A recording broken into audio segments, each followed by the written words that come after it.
नमामि संस्कृतम मीमांसा संस्कृत प्लेटफॉर्म पर आप सभी लोगों का हार्दिक अभिनंदन है। दोस्तों, यूपीएससी संस्कृत ऑप्शनल 2021 के पेपर को हम डिस्कस कर रहे हैं, इसको एनालाइज कर रहे हैं, हल कर रहे हैं।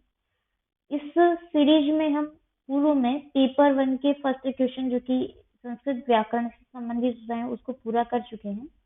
आज हम अग्रसर है प्रश्न संख्या 2 की ओर, जो कि मूलतः भाषा विज्ञान से संबंधित होता है। इसमें प्रश्न बनते हैं भाषा विज्ञान में कि भाषा की उत्पत्ति, इसका विकास कैसे हुआ, ठीक है, वैदिक संस्कृत, लौकिक संस्कृत क्या है, ठीक है, भारोपीय परिवार से संबंधित जो भी भाषा है वो। तो इस प्रकार से प्रश्न इसमें पूछे जाते हैं। अब जैसे कि ये भाषा विज्ञान से संबंधित है, प्रश्न है अधोलिखिताः सर्वे प्रश्नाः समाधेय। नीचे लिखे गए सभी प्रश्नों का समाधान करना है। इसके अंतर्गत पहला प्रश्न है वैदिक भाषायां सुबंत प्रयोग वैशिष्ट्यम दर्शय, अर्थात वैदिक भाषायां से तात्पर्य है वैदिक जो संस्कृत रही है, ये वैदिक भाषा कह लीजिए। तो वैदिक भाषा में सुबंत के प्रयोग की विशेषता बतानी कि वे सुबंत क्या होते हैं, ठीक है, विशेष तौर से। अब देखिए, एक जैसे आप हिंदी भाषा को ले लीजिए। हिंदी भाषा में हम वर्ण होते हैं ना, वर्णमाला, तो बहुत सारे वर्णों को मिला करके जो एक लाइन बन जाती है, वर्णों को पिराने से एक माला बन जाती है, इसलिए उसको वर्णमाला बोलते हैं, ठीक है। तो जैसे कोई वर्ण है, जैसे मान लीजिए अक्षर उनको हम बोलते हैं, ठीक है। उन अक्षरों को, 2 अक्षरों को भी मिला दिया जाए, 3 अक्षरों को मिला दिया जाए तो क्या बनता है? शब्द, जिसको हम शब्द बोलते हैं। किंतु इसी शब्द को संस्कृत में शब्द नहीं बोल करके इसको पद बोलते हैं, ठीक है। संस्कृत में शब्द को पद बोलते हैं, इतना ध्यान रखिए अभी तो, ठीक है। अब यहाँ पर क्या बताना है भाई, जो वैदिक भाषा रही है, संस्कृत भाषा, वैदिक भाषा, उसमें सुबंत का प्रयोग की विशेषता बतानी है आपको। तो पद संस्कृत में 2 प्रकार के बताए गए हैं, सुबंत और तिंगंत, ठीक है। सुबंत पद क्या होते हैं और तिंगंत पद क्या होते हैं, ये हम समझेंगे। इससे पूर्व बात कर लेते हैं वैदिक भाषा की। अब देखिए, भाषा विज्ञान में जब अध्ययन करते हैं तो ऐसा हमने बताया था आपको कि वैदिक जो संस्कृत है, ये एक तरीके से भारोपीय परिवार की आर्य शाखा से संबंधित है, यानी कि आर्य शाखा की एक भाषा है। ये कई भारतीय भाषाओं की जननी है। संस्कृत भाषा जो वैदिक भाषा है, कहीं आर्य भाषाओं की जननी है। विश्व के जो प्राचीनतम ग्रंथ हैं, और ऋग्वेद हो गया, वेदांग हो गए, ठीक है, आरण्यक, रामायण, उपनिषद, जो भी ग्रंथ हैं वो इस वैदिक भाषा में ही लिखे गए थे। मतलब वैदिक काल में ही वो लिखे गए थे, ग्रंथ थे। वैदिक काल में उनका निर्माण हुआ, उनका विकास हुआ। अब वैदिक संस्कृत में सुबंत का प्रयोग आपको यहाँ पर बताना है।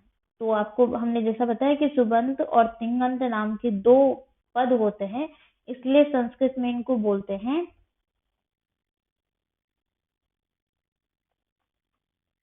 सुप्तिंगंतम पदम। इस प्रकार से सुप्तिंगंतम पदम बोलते हैं। सुबंत और तिंगंत मिलकर के सुप्तिंगंतम बन जाता है, ठीक है। तो संस्कृत में केवल पदों का ही प्रयोग मान्य नहीं होता है, इसमें पदों से ही वाक्य नहीं बनते हैं। हालांकि जैसे हम हिंदी पढ़े तो हिंदी में तो शब्दों से पद ये वाक्य बन जाते हैं, लेकिन यहाँ पर ये पद ही काम नहीं करते। इसके विषय में कहते हैं कि अपदम न प्रयुज्यते, यानी कि पद का ही प्रयोग नहीं होता है, इसमें और भी चीजें शामिल होती हैं। सुबंत पद, जिसमें इसमें 21 प्रत्यय माने गए हैं सुपादि, जैसे कि सुऔजस, अमौचस, ताभ्याम विस, गेभ्याम व्यस, नसीभ्याम व्यस, नस ओस आम, नी ओस सु। ये 21 प्रत्यय आपको इसमें लिखने हैं। जब हमने समास प्रकरण का प्रारंभ किया था तो उसके पूर्व में मैंने आपको ये 21 प्रत्यय बताए थे कि सुबंत जो है उसमें सुबंत उन्हीं को बोलते हैं जिसमें सुप, सुऔजस इत्यादि इस तरीके से प्रत्यय लगते हैं। प्रत्यय से पूरा एक शब्द बनता है संस्कृत में, ठीक है, ये चीज ध्यान रखिए कि पद सिर्फ पद नहीं होता है, उस पद में प्रत्यय छुपा होता है। अब सुबंत और तिंगंत का मतलब भी थोड़ा समझ लीजिए। देखिए, तिंगंत हम धातु को बोलते हैं, जिसको आप हिंदी में क्रिया या वर्ब इंग्लिश में बोलते हैं। ठीक है, तो यहाँ पर संस्कृत में हम धातु बोलते हैं। अब धातु जो होती है, जैसे कि पठती, लिखती, वदती, हंसती, चलती, ये सब क्या है? ये तिंगंत पद है। ठीक है, तिंगंत पद है। अब सुबंत की विशेषतया बात कर रहे थे हम, तिंगंत को फिलहाल हटा दीजिए। ठीक है, यहाँ पर इसका कोई रोल नहीं है। एज इट इज आपको एक्सप्लेन, ये तो बताना है कि वे पद दो प्रकार के होते हैं, सुबंतम, सुबंत तिंगंत, सुप्तिंगंतम पदम, इस प्रकार से। लेकिन तिंगंत को एक्सप्लेन नहीं करना हालांकि यहाँ पर, क्योंकि पूछा है यहाँ पर सुबंत की विशेषता जा रही है। तो सुबंत के विषय में बताना है कि पदम न प्रयुज्यते, कि सुबंत पद जो है शब्द में इसके प्रत्यय लगाए जाते हैं। जैसे कि सुपाधि मैंने आपको बताया, किस प्रत्यय, सोजस, अमोजस। जैसे राम का रूप हम सिद्ध करेंगे भाई, अगर आपने कभी रूप सिद्धि पढ़ी हो या नहीं भी पढ़ी हो तो अभी ध्यान दे लीजिए, मैं थोड़ा बहुत आपको इसके विषय में बता देती हूँ। जैसे राम है, हम हिंदी में राम को राम इस प्रकार से लिखते हैं, लेकिन संस्कृत में ये पद नहीं है, इसको पद नहीं कहा जाएगा। ठीक है, जैसे मैंने आपको बताया शब्द को संस्कृत में पद बोलते हैं, लेकिन ये तब भी पद नहीं है संस्कृत में। इसके लिए आपको संस्कृत में रामः लिखना होगा, और रामः यहाँ पर जो ये विसर्ग आया है, ये आएगा आपका, जैसे मैंने बोला सुअौजस, तो सु क्या है? प्रथमा विभक्ति एक वचन है, तो राम भी प्रथमा विभक्ति एक वचन है, तो वहां पर सु का प्रयोग होगा। ठीक है, अब इस प्रकार से सु का प्रयोग होगा, तो सु का फिर सु से रू आदेश हो जाएगा, और उसका रेफ अवसान हो जाएगा, रफ अवसान हो करके उसका विसर्ग रूप बन जाता है। इस प्रकार से फिर ये राम और रूप की सिद्धि होती है। तो यहाँ पर आपको सिर्फ इतना डिटेल में नहीं जानना है, इतना समझ लीजिए कि ये एक पद है। इस विसर्ग को लाने के लिए स्व, अवजस इत्यादि जो 21 धातुएं हैं, 21 प्रत्यय है, वो आवश्यक है। अब हम बात करें वैदिक संस्कृत की कर रहे थे, तो वैदिक संस्कृत में जो शब्द रूप है वो थोड़ा जटिल माना जाता है। मतलब एक तरीके से जटिल कहा जा सकता है कि एक स्थान पर दो दो रूप भी इनके बनते हुए पाए जा रहे हैं। जैसे हम देवा बोलते हैं, ठीक है, तो अब देवा तो हम अपने अगर लौकिक संस्कृत में देखें तो एक ही होता है, लेकिन वैदिक संस्कृत में दो प्रकार के प्रयोग किए जाते थे, देवा फिर देवो। ठीक है, दोनों को माना जाता था, ऐसा नहीं। देवाहा हो गया, बहुवचन में आप लिखेंगे देवाहा, अभी एक ही माना जाता है। पहले इसको देवास भी बोला जाता था। ठीक है, देवास। तो इस प्रकार से एक ही पद को, मतलब एक ही शब्द को दो दो बार में लिखा जाता था। कारण पुल्लिंग तथा बहुवचन में आ है तथा आस लगा करके उसके दो रूप बना दिए, जैसे आ है, ठीक है, तो इसके आस लगा दिया तो ये एक रूप और बन गया, दो रूप हो गए, देवास हो गया। तो वैसे ही तृतीया में भी होते हैं, अकारांत पुल्लिंग तृतीया में भी बहुवचन में दो रूप बनते हैं, देवी और देवी भी है। अभी देवी भी है, ये वैदिक संस्कृत है। यहाँ पर देवी भी माना जाता था और देवी भी माना जाता। तो ये इस प्रकार की, ये इसकी विशेषता है पदों की, जो आपको इसके अंतर्गत बतानी है। ठीक है, अगला बढ़ते हैं। अगला प्रश्न है, लौकिक संस्कृत भाषायां कारकम आश्रित्य निबंधम लिखत। लौकिक संस्कृत भाषा में कारक के ऊपर आपको निबंध लिखना है। ठीक है, अब कारक के कितने भेद होते हैं वो बता दीजिए, उनको दो दो चार चार लाइन में एक्सप्लेन करनी। यहाँ पर देखिए कोई शब्द सीमा आपको दी नहीं गई है, नहीं कहा गया है कि इतनी शब्द सीमा में लिखिए, ये इतनी पंक्तियां लिखी। दैट मीन अगर यहाँ पर एक प्रश्न की वैल्यू कितनी है, 20 है, 15 है, 15 है, तो इस प्रकार से आपको एक सटीक जो आंसर लिखा जाता है वो 100 से 150 शब्दों में लिखा जाता है। इतना उत्तर पर्याप्त होता है अपने उसको प्रश्न को एक्सप्लेन करने के लिए, प्रश्न को उत्तर देने के लिए। ठीक है, तो 100 से 150 शब्दों के मध्य में आपको इनको आंसर करना है। जैसे कि लौकिक संस्कृत भाषा में कारक के विषय में बात चल रही है। लौकिक संस्कृत भाषा में कारक के किस प्रकार के थे। अब संस्कृत में जब लौकिक और वैदिक की बात की जाती है तो लौकिक वैदिक का ही एक रूप है। ठीक है, वैदिक ही परिष्कृत तथा अपमार्जित होकर के लौकिक रूप उसने ले लिया। अब चूंकि रामायण, महाभारत तथा महाकाव्य आदि का जो लेखन है मूल रूप से इसी भाषा में हुआ था, लौकिक संस्कृत में। तो अब वैदिक संस्कृत में किन किन का लेखन हुआ था वो तो हमने आपको पहले प्रश्न में ही बता दिया। अब लौकिक की बात चल रही है तो वह लौकिक की भी बता देते हैं। तो रामायण महाभारत का इतना ध्यान रखिए कि ये लौकिक संस्कृत में, लौकिक भाषा में ही इनका आविर्भाव हुआ था। ठीक है, अब कारक के विषय में भी आपको इसी प्रकार से बताना है कि लौकिक भाषा में आपको कारक पढ़ाए गए हैं। तो कारक 6 प्रकार के होते हैं: कर्ता, कर्म, करण, संप्रदान, अपादान, अधिकरण। ठीक है, इसमें संबंध कारक नहीं होता है, षष्ठी विभक्ति होती है, विभक्ति 7 बताई गई है, लेकिन कारक 6 होते हैं। इस चीज का आपको ध्यान रखना है। लौकिक संस्कृत में कारक 6 होते हैं। कारक का अर्थ है क्रिया के साथ संबंध बताने वाला जो है संबंध, उसको संस्कृत भाषा में कारक का स्थान नहीं दिया जाता है। कि जैसा अभी आपने कारक का अध्ययन किया है तो कारक अभी लौकिक में ही है ना, तो आपको बताया गया है कि कारक 6 प्रकार के होते हैं। ठीक है, कर्ता, कर्म, करण, संप्रदान, अपादान, अधिकरण। विभक्तियां 7 होती है, इतना ध्यान रखिए। लौकिक संस्कृत में आपने कारकों का अध्ययन किया है अभी हाल ही फिलहाल, तो कारक हमने 6 बताए हैं और विभक्तियां 7 हैं।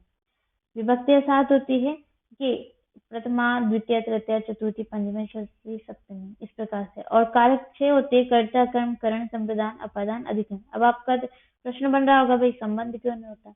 तो कारक का अर्थ है क्रिया के साथ संबंध बनाने वाला।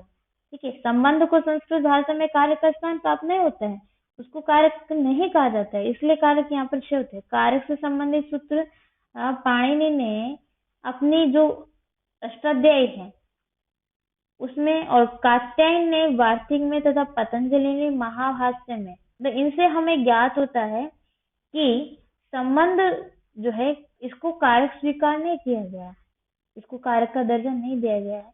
अब चूंकि कारक 6 हैं तो उनको कर्ता कारक को आप एक्सप्लेन कर दीजिए कि इसमें स्वतंत्र रूप से क्रिया करता है उसे कर्ता कहते हैं। कर्म में कर्ता क्रिया के द्वारा जिस वस्तु को प्राप्त करने की शारीरिक इच्छा करता है उसे कर्म कहते हैं। कर्तृ सूत्र से इसमें उदाहरण भी आप लिखिए साथ के साथ ही। ठीक है, करण कारक है तो जो क्रिया में सहयोग करता है उनकी करण संज्ञा होती है बाणेन, हतो, बाली। ये तो संप्रदान हो गया। संप्रदान कारक में जिसको मतलब संप्रदान का एक तरीके से मतलब है दान देना, किसी को कुछ दिया जा रहा है। विप्राय गाम ददाती, व्यक्ति के लिए गाय दे रहा है। ठीक है, किसी को संतुष्ट किया जा रहा है कुछ दे करके। तो कहते हैं कि कर्ता जिसे संतुष्ट करने का प्रयास कर रहा हो उसकी संप्रदान संज्ञा होती है, जैसे कि विप्राय गाम ददाती। अपादान कारक, ठीक है, दूर जाने के अर्थ में या जिससे दूर हो कोई भी वस्तु, स्थान, ये व्यक्ति कहीं से भी दूर हो रहा है तो उसके योग में अपादान संज्ञा होती है। ध्रुवम पायपादान सूत्र से उसमें अपादान विभक्ति होती है कि अपादान कारक होता है। जैसे कि वृक्षात फलम पतति, हिमालयात गंगा प्रभवती, अधिकरण कारक। तो इस प्रकार से आपको एक्सप्लेन करना है। ठीक है, अगला प्रश्न है भाषा परिवार संरचना संस्कृत से योगदान समीक्षिता।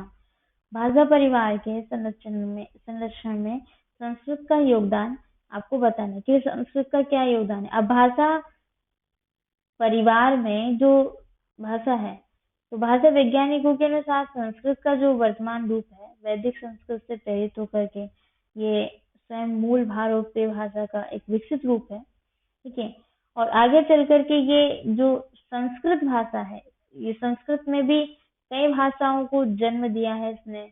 ठीक है, जो भारत तथा आसपास के जितने भी क्षेत्र रहे हैं उन क्षेत्रों में इसको बोला जाता है, आज भी बोला जाता है। ठीक है, विभिन्न क्षेत्रों पर आप देखेंगे भिन्न भिन्न प्रकार की भाषाएं कहाँ से निकली है, वो इस भारोपीय परिवार से निकली है। ठीक है, तो भाषा परिवार में संस्कृत की भी एक देन है, बहुत बड़ी देन है। संस्कृत से विभिन्न प्रकार की भाषाओं का प्रादुर्भाव हुआ है। भाषा का विकास के रूप में हम बात करें तो यूरेशिया से का विकास हुआ है इसका। ठीक है, यूरेशिया से बात चली तो भारोपीय परिवार में आया, भारोपीय परिवार। ठीक है, फिर भारोपीय परिवार से आर्य शाखा में, आर्य शाखा से फिर वैदिक संस्कृत, जैसा कि हमने आपको बताया, फिर वैदिक से वो उसका परिमार्जित परिष्कृत रूप क्या है, लौकिक है तो फिर वो लौकिक में, फिर पाली, फिर प्राकृत, तो उसको और शुद्ध शुद्ध और सरल सरल सरल तरीके से प्रस्तुत करने के लिए फिर उसका अपभ्रंश प्राकृत आया, पहले अपभ्रंश आया। तो इसको और अच्छे ढंग से कि सरल, इस कठिनता को थोड़ा सा सरल किया जाए ताकि सभी को समझ में आए, तो वो आधुनिक भाषा के रूप में आपके सामने समक्ष है, मतलब प्रस्तुत है। ठीक है, तो अभी आपके लिए थोड़ा ये इजी है इस भाषा को समझ पाना। तो ये एक तरीके से आपको भाषा का विकास आप बताइए इसमें, और संस्कृत भाषा का विशेषतया संस्कृत भाषा परिवार में संस्कृत भाषा का क्या योगदान है, संस्कृत का क्या योगदान है, तो इस विषय में आप बता सकते हैं कि भाई देखिए, महाभारत, पुराण, महाकाव्य, रामायण, आ, ये लौकिक भाषा में जो भी है इनका प्रादुर्भाव लौकिक संस्कृत में हुआ है। तो ये एक संस्कृत की देन है। ठीक है, वैदिक संस्कृत की बात करें तो वैदिक संस्कृत में भी मैंने यहाँ पर आपको वैदिक संस्कृत में सुबंत का प्रयोग करते हुए बताया था कि प्राचीनतम जो ग्रंथ है, जैसे कि विश्व के जितने प्राचीनतम ग्रंथ है, गीता हो गया या उपनिषद हुआ, ब्राह्मण हुए, ऋग्वेद हुआ, ठीक है, सामवेद हुआ, तो ये किसकी देन है, ये वैदिक संस्कृत की देन है। वैदिक संस्कृत का एक तरीके से योगदान रहा है। लौकिक संस्कृत का रामायण, महाभारत,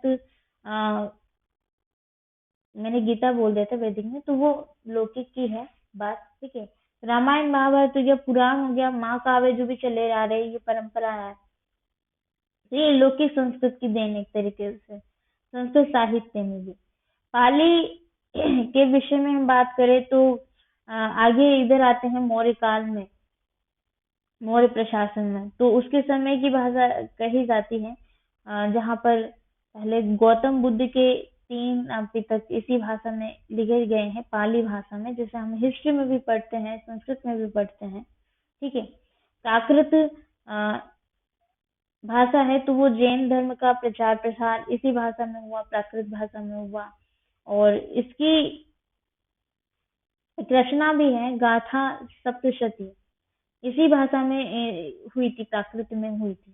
ठीक है, इसकी इसकी रचना गाथा सप्तशती की जी कृति जो है ये प्राकृत भाषा में लिखी गई। तो एक तरीके से मैंने आपको बताया भाई, यूरेशिया से भारोपीय परिवार की जो ये भारोपीय भाषा है, इंडो यूनानी जो भी आर्य शाखा, फिर वहां से वैदिक, लौकिक, पाली, प्राकृत, अपभ्रंश, आधुनिक भाषा, इस प्रकार से एक क्रम चलता गया। अब वैदिक संस्कृत में क्या क्या ग्रंथों की रचना हुई, ये भी संस्कृत की देन है। लौकिक में क्या क्या ग्रंथों की रचना हुई, ये भी संस्कृत की देन है।